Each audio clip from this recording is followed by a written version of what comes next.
Shrimad home remedies में आपका स्वागत है और हम आपको बताएंगे कि अगर आपके घर में श्री कृष्ण की मूर्ति हो तो आपको कुछ बातें नहीं भूलनी चाहिए। मैं आपको 6 ऐसी बातें बताऊंगा जो आपको ध्यान देने योग्य वाली बातें हैं। श्री कृष्ण को प्रेम स्वरूप माना जाता है। ग्रंथों में कहा गया है कि श्री कृष्ण का व्यक्तित्व बहुत ही सम्मोहक है। वे पीला पीतांबर धारण करते हैं और उनके मुकुट पर मोर पंख है। श्री कृष्ण को 6 चीजों से बहुत प्रेम है। पहली बांसुरी जो हमेशा उनके होठों से लगी रहती है, दूसरी गाय और तीसरी माखन मिश्री, चौथा मोरपंख और पांचवा कमल और वैजंती माला। ये 6 चीजें श्री कृष्ण को बहुत प्रिय होती है। इसलिए जो भी श्री कृष्ण को ये चीजें अर्पित करता है उसके घर में हमेशा सुख, समृद्धि एवं ऐश्वर्य बना रहता है। आइए हम आपको बताते हैं कि श्री कृष्ण को ये 6 चीजें क्यों प्रिय हैं। पहली है मुरली या बांसुरी। कृष्ण को बांसुरी बहुत पसंद है क्योंकि यह कान्हा को बहुत प्रिय है।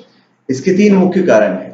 पहला, बांसुरी एकदम सीधी होती है, उसमें किसी तरह की गांठ नहीं होती, जो संकेत देता है कि अपने अंदर किसी भी प्रकार की गांठ मत रखो, मन में बदले की भावना मत रखो। दूसरा, बिना बजाए बजती नहीं, मानो बता रही है कि जब तक ना कहा जाए तब तक मत बोलो। और तीसरा, जब भी बजती है मधुर ही बजती है, जिसका अर्थ ये हुआ कि जब भी बोलो मीठा ही बोलो। जब ऐसे गुण किसी में भगवान देखते हैं तो उसे उठाकर अपने होठों से लगा लेते हैं। फिर गाय। कहते हैं कि गाय में 33 करोड़ देवी देवताओं का निवास होता है। साथ ही ये सभी गुणों का खान है। गाय श्री कृष्ण को अति प्रिय है।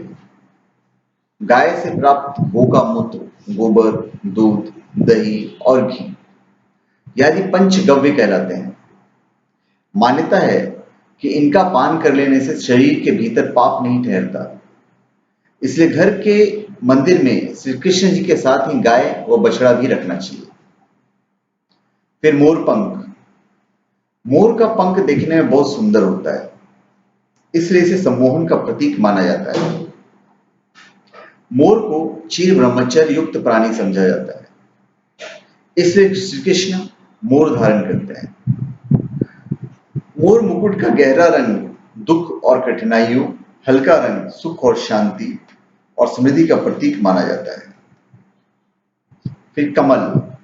कमल कीचड़ में उगता है और उससे ही पोषण लेता है, लेकिन हमेशा कीचड़ से अलग ही रहता है। इसलिए कमल पवित्रता का प्रतीक है। इसकी सुंदरता और सुगंध सभी का मन मोहने वाली होती है। साथ ही कमल ये संदेश देता है कि हमें कैसे जीना चाहिए, सांसारिक और आध्यात्मिक जीवन किस प्रकार जिया जाए, इसका सरल तरीका बताता है कमल। फिर मिश्री और माखन। कान्हा को माखन मिश्री बहुत ही प्रिय है। मिश्री का एक महत्वपूर्ण गुण यह है कि जब इसे माखन से मिलाया जाता है तो इसका मिठास माखन के कण कण में घुल जाता है। उसके प्रत्येक हिस्से में मिश्री की मिठास समा जाती है।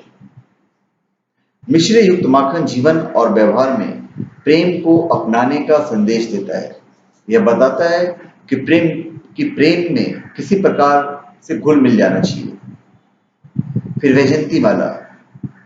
भगवान के गले में वैजंती माला है जो कमल के बीजों से बनी है।